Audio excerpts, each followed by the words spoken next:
할렐루야. 네, 반갑습니다. 우리 좌우에 인사 한번 할까요? 참 잘 오셨습니다. 네, 반갑습니다. 우리 인사하겠습니다. 너무 귀하십니다. 우리 앞에 있는 청년들, 우리 찬양팀들도 너무 수고 많았는데 우리 박수로 한번 격려할까요? 네, 감사합니다. 뒤에 있으면서 우리 이 청년들이 참 잘 되기를 매번 기도합니다. 이 청년들의 20년 후, 30년 후가 우리 성도님들의 모습일 텐데 그때에도 우리 청년들의 믿음이 약해지지 않고 또 좋은 믿음의 선배들로 또 자라갈 수 있도록 여러분들이 늘 우리 이사학교 청년들을 위해서 기도 많이 해주시기 바랍니다. 무엇보다 이 시간에 와서 섬기는 청년들이 너무 아름답고 또 우리 성도님들도 직장도 마치고 피곤하실 텐데 이 자리에 찾아오셔서 너무 감사합니다. 온라인으로 함께 하신 성도님들도 주의 이름으로 또 축복합니다. 우리 말씀 같이 볼게요. 우리 사사기 1장입니다. 사사기 1장 8절부터 15절 말씀까지 우리 한 절씩 교독하겠습니다. 제가 8절을 읽겠습니다. 유다 자손이 예루살렘을 쳐서 점령하여 칼날로 치고 그 성을 불살랐으며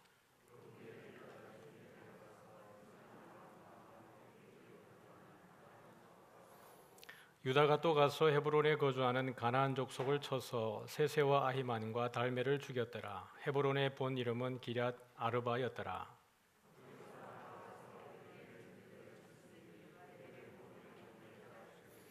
갈렙이 말하기를 기럇 세베를 쳐서 그것을 점령하는 자에게는 내 딸 악사를 아내로 주리라 하였더니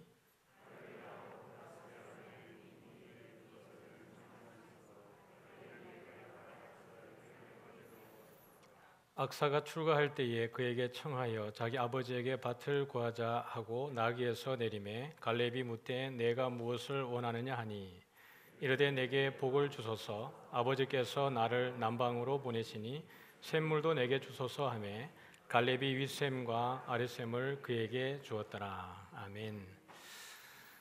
오늘 이제 사사기 강의 두 번째입니다. 오늘부터 이제 가장 모임이 시작이 되어져서 30분에 8시 30분에는 모든 순서를 다 마쳐야 합니다. 아쉽게 이제 기도회는 또 방학이 되어지면 또 기도회를 진행을 할 수 있을 것 같고요.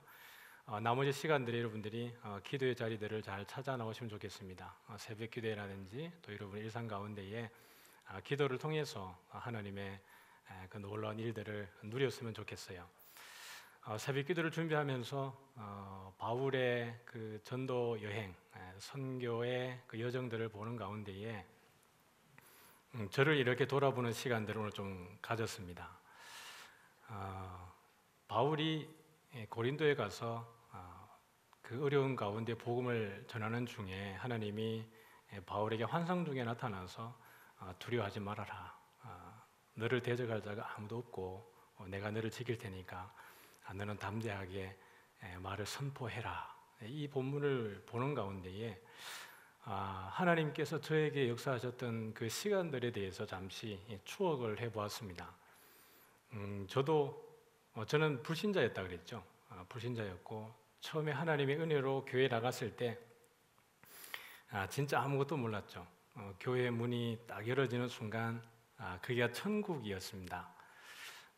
실제로 아무것도 없었는데 그런데 그 문이 열리는 순간 제 마음속에 모든 것이 다 회복되는 듯한 느낌이 확 밀려왔습니다. 참 제 나름대로는 많이 힘든 그 어린 시절을 지냈기 때문에요. 자존감도 거의 없었고 소망이 없었습니다. 저는 그런 인생이었는데 그 교회의 문이 딱 열리는 순간 와, 여기가 천국이구나 이런 느낌이 딱 들었죠. 그런데 막상 예배 시간에 딱 가서 예배가 시작됐는데 할 수 있는 게 아무것도 없는 거예요.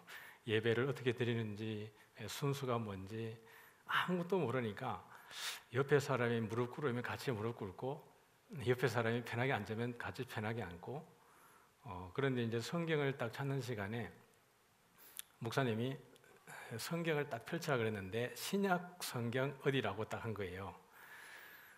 그런데 이제 제가 집에서 나올 때 어머니한테 성경 달라 그랬는데 제가 교회 가서 목사님 성경책을 펴라고 해서 딱 폈는데 제일 앞에 보이는 게 구약 전서가 딱 펼쳐진 겁니다.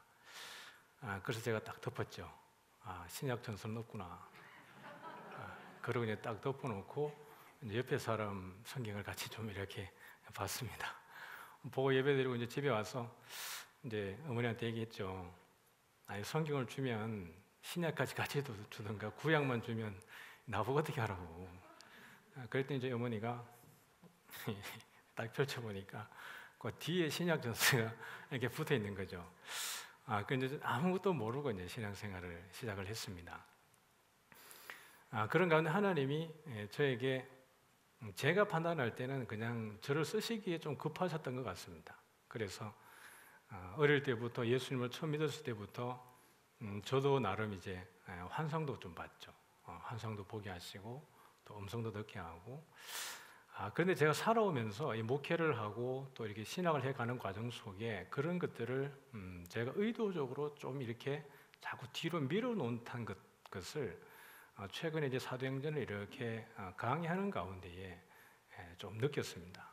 그래서 하나님이 주시는 은혜들을 내가 너무 이거를 한쪽으로만 이제 뒤로 할 게 아니라 그때 주셨던 또 내가 그때 봤던 환상들을 다시 한번 이렇게 되새겨보면서 하나님이 나에게 어떤 메시지를 주셨을까 이런 것들 좀 생각하고 그런 시간들을 가져봤죠.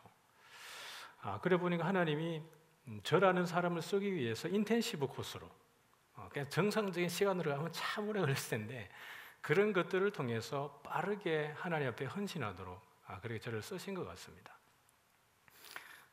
뭣도 모르고 저는 목사가 되겠다고 그 소원 아닌 소원을 한 거죠. 예수 믿고 처음에. 근데 설교 듣다가 목사님의 메시지가 막 저에게 인상 깊어서 목사가 돼야 되겠다 이렇게 생각이 아니고요. 그냥 예배 드리다가 설교 중에 나는 목사가 돼야 되겠다 이런 생각이 그냥 든 거예요. 이상하다. 그러고 나서 이제 그때부터 나는 목사가 돼야지. 그렇게 하고 이제 고등학교 생활을 지내는데 고3이 딱 돼가지고 목사님이 이제 저를 딱 불렀습니다. 근데 제가 이제 목사가 되겠다고 목사님께 말은 하지 않았는데 목사님은 저를 신학교를 보내고 싶으셨던 것 같아요. 그래서 제가 이제 신학 준비하는 줄 알고 목사님이 저를 불렀는데 제가 이제 목사님 앞에 저 신학 안 갈랍니다. 고3 때. 그리고 저는 그냥 나중에 돈 많이 벌어서 교회 집사님 돼가지고 교회 헌신 많이 하겠습니다. 그렇게 얘기했죠. 근데 목사님이 막 노발대발하는 겁니다. 내가 너를 위해서 지금까지 얼마나 기도했는데 지금 와가지고 신학을 안 한다고? 저는 왜 화를 내지? 내가 안 가겠다는데 왜 목사님이 저를 화를 내는 걸까? 그런데 이제 그때부터 목사님이 저를 앉혀놓고 종합고사 기출 문제를 가져와가지고 제 앞에 놓고 풀어 이렇게 된 거예요. 이거 참 당황스러웠습니다. 그리고 목사님이 새벽기도 인도하셔야 되는데 밤을 새워가면서 저를 앉혀놓고 성경을 가르치는 거죠. 눈이 시뻘게 가지고 이따가 새벽기도 인도하시고 들어가시고 이거를 맨날 며칠 하시는 겁니다. 그래서 내가 내가 인간인데 그래도 이걸 보고 어떻게 공부를 안 하겠나. 그래서 그때부터 이제 방에 집에 산골짜기 집에 들어가 가지고 저는 공부를 잘 못했습니다. 왜냐하면 이 공부할 수 있는 상황이 아니었습니다. 집에 가면 늘 꼴배로 가야 되고 겨울 되면 산에 나무하러 가야 되고 약초 캐러 가야 되고 뭐 이렇게 하다 보니까 공부는 저하고 솔직히 거리가 멀었어요. 그러다 보니까 공부를 한다는 것이 되게 힘든 과정이었습니다. 그래서 제가 집에 들어가서 밤에 공부도 못하는 게 밤에 공부한다 그럴까 봐 그 이불로 불빛을 가려가면서 숨어가지고 공부를 그렇게 했죠. 그렇게 했는데 어떻게 보면 하나님이 그런 부족한 저를 하나님의 방식대로 이끌어 오신 것 같아요. 저는 이렇게 하나님 인도하시는 가운데 오늘 말씀을 통해서 이제 이 부분들을 같이 좀 풀어가고 은혜를 누리고 싶은데요. 딱히 내가 하나님을 위해서 뭘 해야 되겠다 이거보다는 그냥 그 순간순간에 그냥 열심히 살았던 것 같아요. 열심히 살다 보니까 하나님이 길들을 그렇게 열고 인도하고 또 지금 여러분 앞에 이렇게 서게 된 것 같습니다. 저는 가진 게 아무것도 없죠. 제가 우리 청빙위원들하고 면접 볼 때도 사실 제가 가진 것이 없는 것들에 대해서 다 말씀을 드렸습니다. 저는 별로 학벌도 좋지 않고 많이 보지도 못했고 가진 게 별로 없다. 그런 부분들을 다 얘기했는데 우리 청빙위원 권사님께서 기억하시는지 모르겠는데 제가 이렇게 물으셨어요. 그런 거는 보통 잘 얘기 안 하는데 왜 목사님은 이런 얘기를 하십니까? 그래요. 그래서 제가 그 얘기를 했습니다. 그게 저의 실존입니다. 그게 제 정체성입니다. 못나고 가진 것도 없고 못 배웠고 이것이 제 실존이고 제 정체성인데 이것이 있기 때문에 지금 제가 있는 건데 그거를 굳이 감춰야 될 이유가 제게는 없습니다라고 이야기를 드렸습니다. 하나님이 다 하신 거죠. 저는 우리 청년들이 특히나 지금 이 시대 가운데 코로나의 또 어려움 가운데에 또 진로에 또 앞으로의 비전에 대한 문제 여러 가지로 걱정할 수 있는데 주님이 다 하십니다. 할렐루야. 정말 내가 주님을 붙들고 있으면 주님 붙들고 있으면 주께서 우리 청년들의 먹고 마시고 입고 누리는 거 다 해결할 줄 믿으시길 바랍니다. 염려하지 말고 염려로 우리의 키를 한자 하나 더 할 수 없고요. 염려로 우리가 아무것도 해결할 수 없어요. 염려해서 문제가 해결되면 한 며칠 굶고 밤새워서 염려 한번 해보죠. 그런데 염려해서 해결되는 게 아니고 기도하면 되는 줄 믿습니다. 기도하면 과연 하나님께서 지혜를 주시고 길을 열어서 우리가 염려하지 않고 무엇을 해야 될지를 주님이 보여주는 거죠. 오늘 말씀의 제목이 믿음으로 바꿔놓은 운명이라는 제목입니다. 갈렙이라는 사람이 있죠.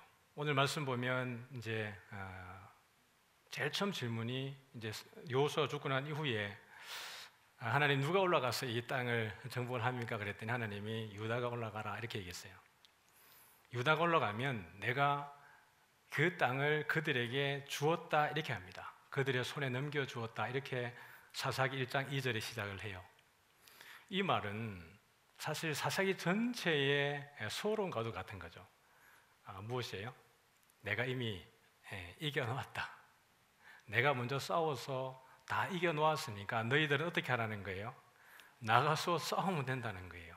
순종해라. 그러면 너희들이 내가 싸워서 이겨놓은 싸움에 너희들이 동참하게 될 것이다 라는 이야기를 하고 있습니다. 유다가 믿음으로 가장 먼저 올라가서 시므온에게 뭐라 그랬죠? 지난주에 너 나와 함께 나가서 뭐 하자? 싸우자. 이 세상은 여러분 전쟁터인 줄 믿으십니까? 예, 영적 전쟁터입니다. 지금 우리는 치열하게 영적 전쟁을 오늘도 수없는 환경 가운데 싸우고 있는 거예요. 하나님이 앞서 가셔서 우리의 싸움을 이겨놓은 줄 믿으시길 바랍니다. 우리는 이 가운데에 믿음으로 그 상황들을 대면하고 성실하게 정직하게 그 상황 가운데 대면하면 이 싸움은 분명히 하나님이 싸워놓으셨고 우리는 거기서 그 승리를 누리게 되는 줄 믿습니다. 이들이 나아가서 유다가 싸워서 정복하는 여러 대상들이 있죠. 아도니베섹입니다. 아도니베섹, 베섹의 주인이라고 하는 이 사람을 잡아서 죽였고요. 또 예루살렘에 있는 여부서 족속을 몰아내고 산지와 남방과 평지와 또 헤브론을 정복을 했는데 특별히 헤브론을 정복한 사람이 누구냐 그러면 갈렙입니다. 갈렙이 누구냐 그러면 그니스 족속이거든요. 그니스 족속은 어떤 족속이냐 그러면 창세기 15장에 하나님이 아브라함과 약속을 맺을 때에 횃불 언약을 맺을 때요. 너희 나중에 후손들이 다른 민족의 노예가 되었다가 4대 만에 이 땅에서 나오게 될 것이다 라고 이야기할 때에 그들이 가나안 땅에 죄악이 관영할 때에 들어가게 될 것이다 그랬는데 그 가나안 땅에 속해 있는 족속이 그니스 족속입니다.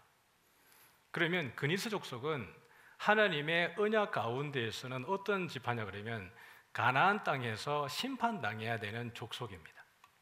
그런데 갈렙이 그 그니스 족속의 사람이에요.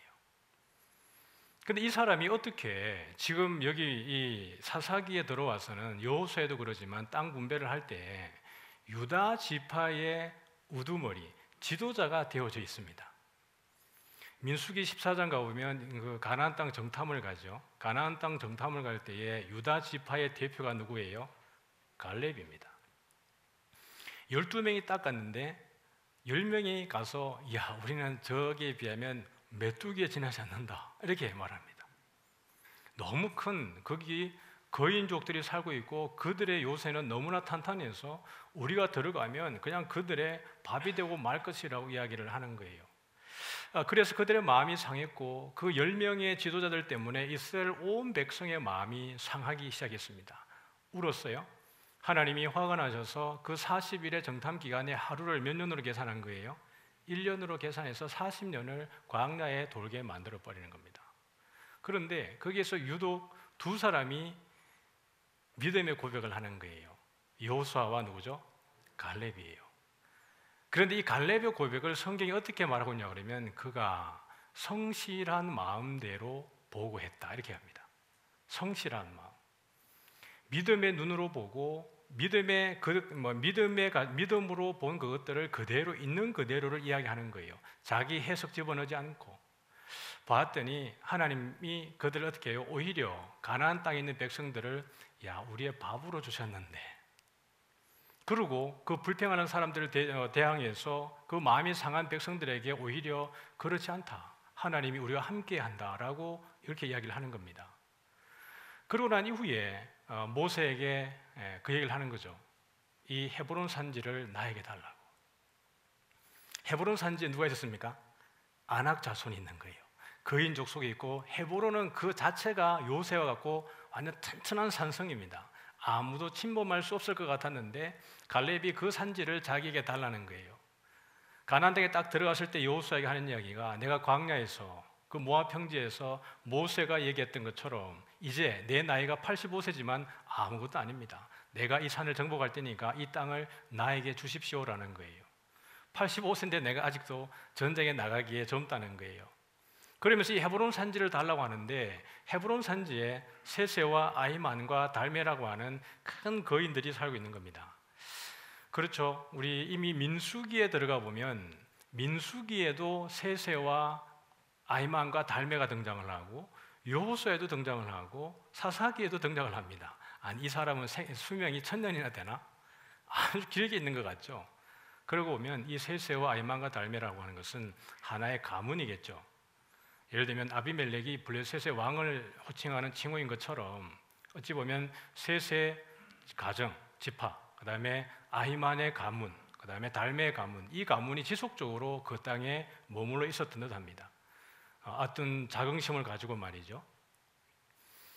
그럼 갈렙은 왜 이 헤브론 산지에 대한 마음을 가지고 있었을까? 헤브론은 제일 처음에 아브라함이 가나안 땅에 들어와가지고 처음으로 돈을 주고 산 땅입니다. 다시 말하면 믿음의 조상인 아브라함이 처음으로 소유한 그 땅이 헤브론 산지예요. 그러므로 이는 그니스족 속에 전혀 이방인 같고, 지파로 보면, 족속으로 보면 가나안 땅에서 멸망받아야 될 족속 같지만, 이가 출애굽을 해 나오는 과정 속에서 이스라엘과 함께 해오면서 그 마음속에 온전히 하나님을 경외하고 그 가운데 성실한 마음대로 하나님의 백성이 되어져 갔던 겁니다. 그러므로 이는 그런 언약적 차원에서 우리 조상 아브라함, 혈통적으로는 전혀 아니지만 그럼에도 불구하고 우리 조상 아브라함이 돈으로 주고 산 이 땅은 내가 정복해야 된다는 믿음이 거기에 있었던 것이죠. 그러므로 그 믿음으로 나아가서 그 땅을 점령하고 자기의 소유로 삼는 겁니다. 그러다 보니까 이 갈렙이 저주받아서 멸망당해야 되는 가문인데 오히려 어떻게 합니까? 우리 주 예수 그리스도께서 오시는 유다 지파의 한 지도자로 그가 성격되게 되어지는 겁니다. 이건 그가 어떤 인간적인 술수나 권모 술수에서 되는 게 아니라 그에게 주어진 성실한 마음대로 믿음으로 그가 걸어간 길 가운데서 하나님이 그에게 주신 복인 줄 믿으시길 바랍니다. 저주받은 그냥 본질상 진노의 자녀였습니다, 갈렙이. 그런데 믿음 가운데 세워져서 그의 운명이 완전히 달라지는 거예요. 이 그니스족 속에서 나중에 이 스토리가 진행하다 보면 모세 장인에 대한 이야기가 나옵니다. 모세 장인은 겐 족속이라 이렇게 나와요. 그니스 족속의 갈렙의 이야기를 하다가 그 전쟁에서 이기고 난 다음에 헤브론 산지를 정복을 했죠. 이 이야기가 진행하는 가운데 뜬금없이 겐 족속에 대한 이야기를 이 사사기 기자는 끄집어냅니다. 겐 족속. 모세의 장인의 지파가 겐 족속인데 이 사람들이 어떻게 됐어요? 그들이 모압 평지에 있을 때에 이스라엘에게 와서 그 길의 안내자의 역할을 감당을 했습니다. 그도 어떻게 보면 이방 족속이었고 하나님의 백성과는 전혀 상관이 없었는데 하나님의 백성 가운데 그들이 성실하게 또 믿음으로 함께 동참해 오다 보니까 그들의 땅이 어디에 소속되어지냐 그러면 유다 사람들이 거하는 유다 지파의 땅에 거하게 되어지는 것입니다. 이 세세와 아이만과 달메를 봐도 그러고요. 그 다음에 스밧에 거주하는 가나안 족속도 유다와 시몬이 올라가서 함께 협공을 해서 이 땅을 전멸하게 되어지는데, 이 사사기에서 우리가 보게 되어지는 것은 뭐냐 그러면 그들에게 주어졌던 지파들을 온전히 멸하지 못하기 때문에 그 남아있는 지파들이, 족속들이 이스라엘 백성들에게 가시와 같은 존재로 계속 역할을 하는 것을 보게 되어집니다. 그래서 오늘도 우리 본문에 보면 헤브론을 그들이 진멸할 때에 갈렙이 세세와 아이만과 달메를 진멸합니다. 완전히 파멸하고 쳐 죽였다라고 표현을 하고 있고요. 스밧에 거주하는 가나안 족속도 진멸했다 이렇게 표현을 합니다. 근데 여러분, 이 진멸을 해야 되는 이유는요, 이걸 좀 히브리어로 보면 이제 헤렘이라고 합니다. 헤렘. 들어보셨습니까? 헤렘이라는 거죠. 하나님이 이스라엘 백성들이 요단강을 딱 건너서 들어갔을 때 처음 만나는 성이 무슨 성이었어요? 여리고성이죠. 여리고성을 하나님이 그 여호수아에게 말하기를 하나님께 어떻게 하라 그랬냐면 온전히 바치라 이렇게 얘기합니다. 온전히 바치라. 그 말이 온전히 바치다라는 것이 헤렘입니다. 온전히 바치다라는 건 다른 말로 말하면 완전히 파괴해라 이런 뜻이에요. 그런데 이 사람들이 믿음으로 여리고성을 하나님이 완전히 파괴했는데, 문제는 이 성이 다 파괴가 되는데 문제는 그 뒤에 벌어집니다. 여리고성은 무너졌는데 나중에 이것이 다 무너지고 게임이 끝난 것 같았는데 그 다음 전쟁인 아이성에 가봤더니, 전쟁에 딱 갔더니 아이성이 여리고에 비하면 아주 작은 성이고 협곡 가운데 있지만 그럼에도 불구하고 이 사람들이 판단할 때 이 전쟁은 아무것도 아니겠구나라고 섣불리 그냥 이 전쟁에 들어가는 거예요. 그런데 전쟁에 들어갔는데 말도 안 되게 대패했을 뿐만 아니라 졸지에 이 이스라엘 백성들이 전멸할 위기에 처할 뻔했습니다. 왜냐 그러면 아이성 자체가 이 협곡을 따라서 깊은 곳에 있었는데 이들이 하나님이 이스라엘 백성들에게 마음이 상하셔 가지고 이 아이성을 하나님이 이스라엘에게 주지 않는 겁니다. 그 이유를 여호수아가 나중에 와서 하나님께 묻는 거죠. 아니 하나님 왜 이 아이성을 우리에게 주지 않습니까? 여리고성을 주셨고 이것은 쉬운 성인데 왜 우리에게 이 성을 주지 않는 것입니까? 라고 얘기했을 때 하나님이 너희 마음속 너희에게 부정한 것이 있다 이렇게 합니다. 그것이 뭐냐 그러면 여리고성을 점령하고 난 이후에 누군가가 부정한 마음으로 거기에서 하나님께 드릴 것을 빼돌려서 자기의 정욕을 위해서 취한 이가 있다라고 이야기를 하시는 거예요. 그 문제가 해결되지 않고는 그 다음에 진행이 되지 않는 겁니다. 여리고를 온전히 드리는 것은, 여리고성은 가나안 땅으로 들어가는 첫 성입니다. 첫 번째 거예요. 첫 번째 거는 항상 누구의 것이에요? 하나님의 것입니다. 사람도 짐승도 곡식도 모든 열매도 다 처음 것은 하나님의 것이에요. 가나안 땅에 딱 들어갈 때 첫 성인 여리고성도 누구의 것입니까? 하나님에게 제물로 바쳐지는 성이에요. 그런데 이 제물로 드려진 것 가운데에 부정한 마음을 가지고 누가 이것을 빼돌렸죠? 아간이 거기에서 얼마의 전리품을 빼돌린 겁니다. 여러분, 거기에서 이 아간을 찾아내는 방식이 어떤 방식을 썼냐 그러면 하나님이 아간을 딱 지목한 게 아니라 어떤 방식을 썼어요? 제비뽑기 했습니다. 여러분, 왜 제비뽑기 했을까요? 한번 생각해 보셨습니까? 제비뽑기의 의미가 어떤 걸까요? 이스라엘 백성들이 가나안 땅에 들어가서 땅 분배할 때의 방식이 뭐예요? 제비뽑기죠. 그들이 땅을 다 이렇게 정탐을 하고 와서 그림을 딱 그려놓았는데 그 땅을 가져가는 방식은 뭐냐 그러면 제비뽑기였습니다.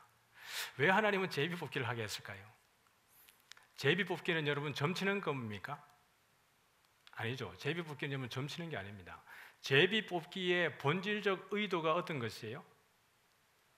무조건 맡긴다는 뜻입니다. 무조건 하나님의 말씀에 순종한다는 얘기예요. 내가 이 땅을 뽑아서 하나님이 여기 거하라 그러면 내 여기 거하겠습니다. 저것을 뽑았는데 우리 볼 때 내가 생각했던 것보다 안 좋은 땅이라 할지라도 하나님이 주신 땅은 어떻게 합니까? 그냥 내가 하겠습니다라는 거예요.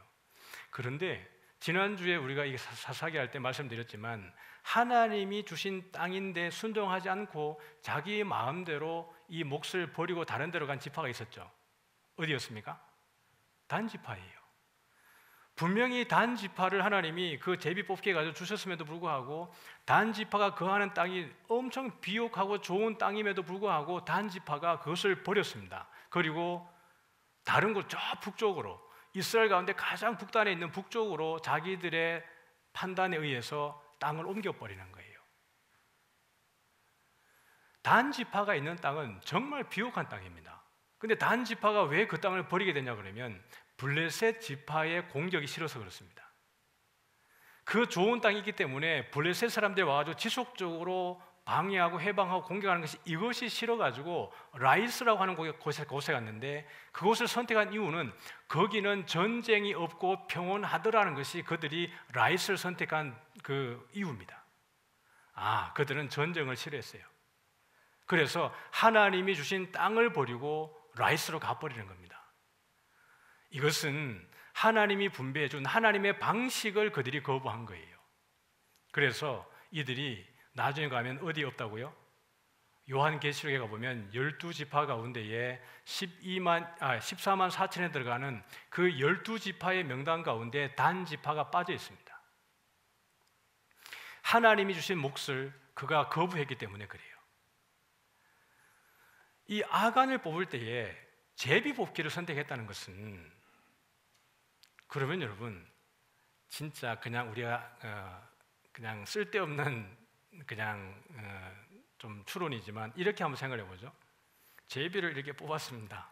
그런데 아간이 아니고 다른 사람 뽑혔으면 어떻게 할 거예요? 여러분 그렇지 않습니까? 아간이 아니라 이게 제비 뽑기가 점치는 게 아니라 그러면 제비 뽑기가 정말 그대로 이걸 뽑아가지고 누군가가 뽑혔는데 이 사람이 너 죄인이 뭐 훔쳤지라고 됐다 그러면 다른 사람 걸 뽑아보면 어떻게 할 겁니까? 그럴 개연성이 전혀 없습니까? 제비 뽑기에? 예수님이 죽으셨다가 부활하셨을 때 그것을 믿지 못한 자가 누구였습니까? 진짜 도마만 안 믿었겠습니까? 다른 제자들은 다 믿었습니까? 몰라본 제자들도 있었잖아요. 제비를 뽑아서 아간이 뽑혔다는 것은 아간을 통해서 전체 이스라엘을 뭐하게 하는 겁니까? 회개케 하는 거예요. 실질적으로 그 비싼 외투를, 그 보석을 숨긴 것이 아간이라 할지라도 이스라엘 다른 사람들의 마음속에 그런 도적질하고 싶은 마음이 없었겠습니까? 그 전리품에 대한 마음이 그 안에 없었겠습니까?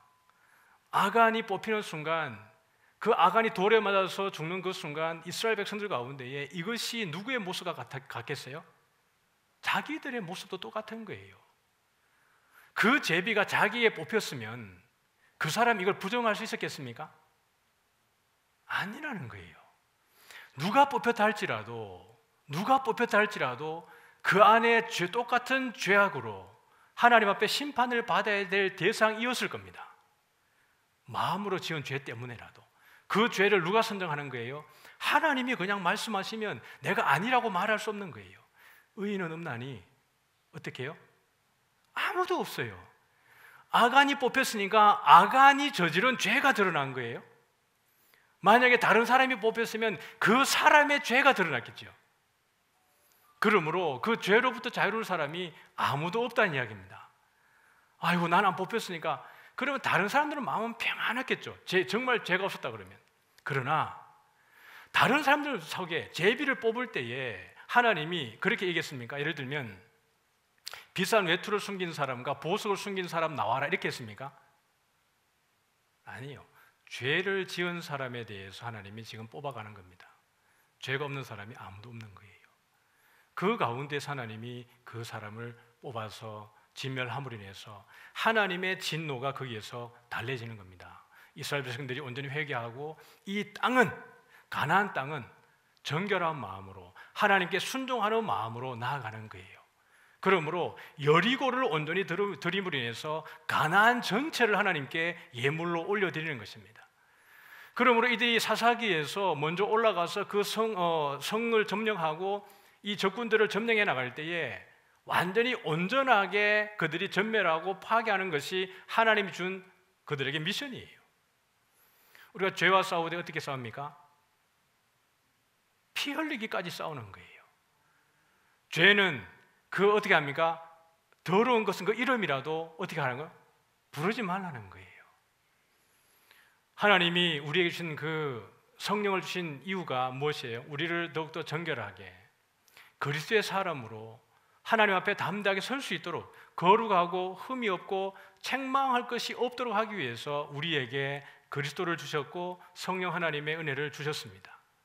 그러므로 우리가 이 세상의 싸움은 영적 전쟁터이잖아요. 그런데 이 싸움은 누가 먼저 싸우는 거죠? 하나님이 예수께서 먼저 가셔서 이겨놓은 싸움에 우리를 어떻게 하는 겁니까? 동참하게 하시는 거예요. 그래서 성령 하나님을 우리에게 보내주신 겁니다. 그러므로 성령의 은혜를 힘입어서 이 싸움에 우리가 두려워하지 말고 뒤로 물러가지 말고 영적 싸움에서 치열하게 여러분들이 싸움에 나가시기를 소원합니다. 혼자 나가지 말고 시몬아 너 나와 함께 가자, 싸우러 가자는 거예요. 이 영적 전쟁에서 홀로 가지 말고 우리가 사랑방 지체들끼리 또 우리 공동체 소그룹 무리들끼리 함께 모여서 이 영적 싸움에 절대로 혼자 가지 말고 교회의 힘을 가지고 그리스도의 능력을 가지고 싸워서 승리하는 저와 여러분 되어지기를 소원합니다. 갈렙은 아무것도 아니었어요. 그냥 혈통으로 보면, 그의 지파로 보면 그냥 저주받아서 멸망당해서 없어져야 될 그런 존재입니다. 그러나 그가 하나님의 손에 붙들리고 하나님을 위해서 그의 인생을 드리게 되었을 때에 그의 인생은 유다 지파의 리더로 세워지게 된 거예요. 오늘 우리가 우리의 판단대로 우리의 인생을 계산하는 것이 아니라 하나님에게 맡기고 주께서 우리에게 주시는 그 사명을 가지고 성실한 마음으로 충성된 마음으로 믿음으로 나아가게 될 때 우리의 길을 열어주시는 줄 믿으시길 바랍니다. 우리가 세상의 가치에 매이면 절대로 자유함이 없습니다. 세상의 가치가 무엇이죠? 재물의 가치, 명예, 어떻게 보면 남들과 상대적으로 비교해가지고 다른 사람들보다 좀 더 나은 어떠한 것, 그것을 추구하면 절대로 우리 안에 자유함이 없어요. 좀 더 내가 뭔가 돈을 모아놓고 섬기겠습니다. 그 좀 더가 어디까지 모아져야 좀 더입니까? 좀 더라고 하는 것은 없어요. 내 기준에서 주관적 판단에서 좀 더는 그 한계가 없습니다. 온전히 내가 주 안에 있는 것 자체가 하나님의 복인 줄 믿으시길 바라요. 여러분 집에 너무 목맬 필요 없습니다. 집 살려고 너무 목매지 마세요. 집 없으면 없는 대로 사시면 됩니다. 전세 살면 재밌잖아요. 이 집도 살아보고 저 집도 살아보고 그러지 않습니까? 그 굳이 빚내가지고 왜 빚 갚으면서 살라고 그러세요? 투기하지 마시고요. 하나님 보실 때 투기는 좋지 않은 걸로도 알아요. 빛이 들어오지 않아서 그 죽지 않는 산세비대가 죽는 거 경험해보는 것도 나쁘지 않습니다. 그러면서 이 땅에 소망이 없는 걸 더 아는 거예요. 아, 이 땅에 소망이 없구나. 몇 억의 집을 가지고 있어도 시간이 지나가면 집값이 오르는데 집은 낡아지잖아요. 차라리 좀 더 살다가 더 좋은 집에 전세 가면 더 좋은 집에 살잖아요. 마음을 열고 우리의 가치관과 세계관을 바꾸면 자유함을 누립니다. 그런데 이것이 아니라 뭔가 남들이 가진 것보다 더 가지려고 하니까 내 안에 그것이 나에게 족사가 되어서 자유도 없고 평안도 없고 기쁨도 없고 감사도 없는 거예요. 밥을 4끼 먹으면 살찌는 것밖에 더 있습니까? 우리가 어떻게 바라보느냐가 내 안에 하나님이 도대체 누군가를 온전히 알고 나면 여러분 세상은 그렇게 두려운 존재가 아닙니다. 귀신이 여러분 앞에 벌벌 떨 줄 믿습니까? 진짜 믿습니까? 그러면 뭐가 두렵습니까? 그런 능력을 내가 가지고 있는데 그게 무슨 얘기예요? 하나님이 나와 함께 하고 있다는 얘기입니다. 그러면 세상은 두려운 존재가 아니에요. 오히려 세상이 나를 두려워해야 될 존재가 되는 줄 믿으시길 바랍니다. 믿음이 우리 운명을 완전히 바꿔놓습니다. 그것은 벼락 부자가 되는 것을 말하는 게 아니고요. 하나님의 나라가 내 안에 온전히 임하고 나면 세상의 가치는 아무것도 아니에요. 여기 있는 청년들이 하나님이 나를 부르신 소명에 대해서 확실히 알고 살아가면 세상은 그렇게 두려울 게 아닙니다. 아, 하나님이 내 새끼를 먹게 하시겠구나. 내가 먹고 마시고 살아가는데 부족함이 없도록 나를 이끌어 가시겠구나. 이거 있으면 자유한 거예요. 믿으시길 바랍니다. 저는 하나님의 살아계신 증거물입니다. 제 자체가, 제 인생이 하나님이 살아계신 증거입니다. 하나님 살아계십니다. 두려워하지 마세요. 제가 왜 여러분 학벌이 없는지 아십니까? 학벌보다 하나님 말씀을 선택했기 때문에 그래요. 박사학위 하나 더 따면 담임 잘 갈 수 있지 않겠나 그럴 때 저 그거 일부러 안 했습니다. 그 시간에 내 말씀 연구하겠다. 내가 필요한 교회가 있겠지. 내가 필요한 교회. 날 쓸 교회가 있겠지라고 저는 하나님 앞에 기도했습니다.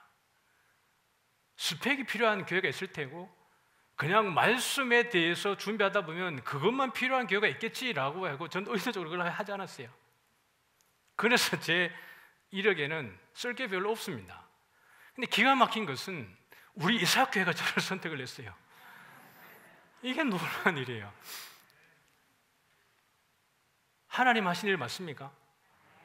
하나님 살아계시잖아요. 무엇이 두렵죠? 두려운 것이 없어요. 하나님 안에 붙들리는 인생 되어지기를 소원합니다. 그러면 우리 인생이 주님 쓰시는 대로 이끌리면 그게 제일 복입니다.